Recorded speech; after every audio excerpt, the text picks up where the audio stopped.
रेशीमळी आणि शेळी विकासाची जोडगोळी. रेशीमळी आणि शेळी पालन असा जोडधंदा करून संतोष कचरे घेत आहेत लाखोंचं उत्पन्न. पाहूया त्याबाबतचा वृत्तांत.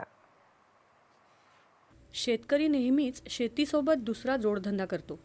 जालना तालुक्यातल्या कचरेवाडी इथे राहणाऱ्या संतोष कचरे यांनी 2003 कृषी विज्ञान केंद्राच्या प्रशिक्षणाच्या मदतीनं पारंपरिक शेतीकडून आधुनिक शेतीकडे धाव घेतली.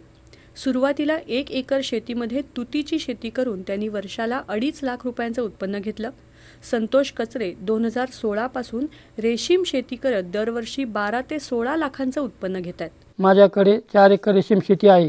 मी कमीत कमी 8 वर्षापासून रेशीम शेतीकडे वळालेलो आहे.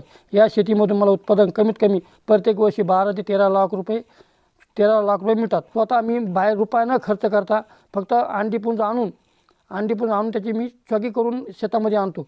चॉकीला कमीत कमी 4,000 रुपये खर्च होतो. 100 अंडीपुंजसाठी 4,000 रुपये खर्च वजा जाता.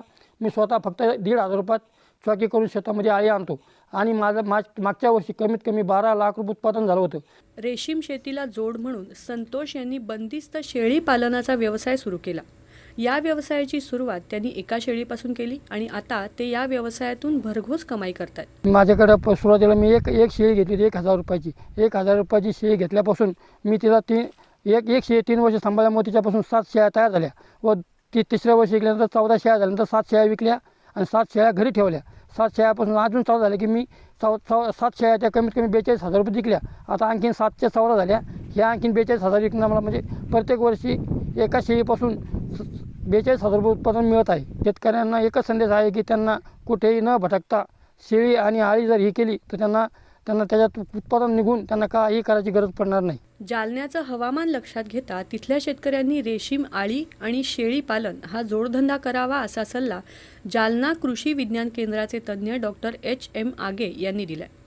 आळी आणि शेळीच्या व्यवसायातून शेतकऱ्यांना नक्कीच विकासाची जोडगोळी मिळेल असं ते एका कवितेतून म्हणाले. पण संतोषराव कचरे यांचं शेळीपालन पाहिलं. यांच्या शेळीपालन आपल्या लक्षात येईल की 2012 पासून जालना जिल्ह्यामध्ये जे कोरडवाहू क्षेत्र आहे त्या शेतकऱ्यांना अडचणीचा काळ होता. या काळामध्ये जर आपण शेळी आणि आळी यांची संगत धरली तर आपल्याला नक्कीच विकासाची गोळी मिळाल्याशिवाय राहणार नाही. कविता मी आपल्यासाठी करतो. शेतकऱ्यांनो, तुम्ही करा रे शेतामध्ये आळी आणि शेळी, तुमच्या घरामध्ये होईल विकासाची गोळी आणि नाही होणार तुमच्या संसाराची होळी. मिळेल लेकरांना पुरणपोळी, मिळेल लेकरांना पुरणपोळी.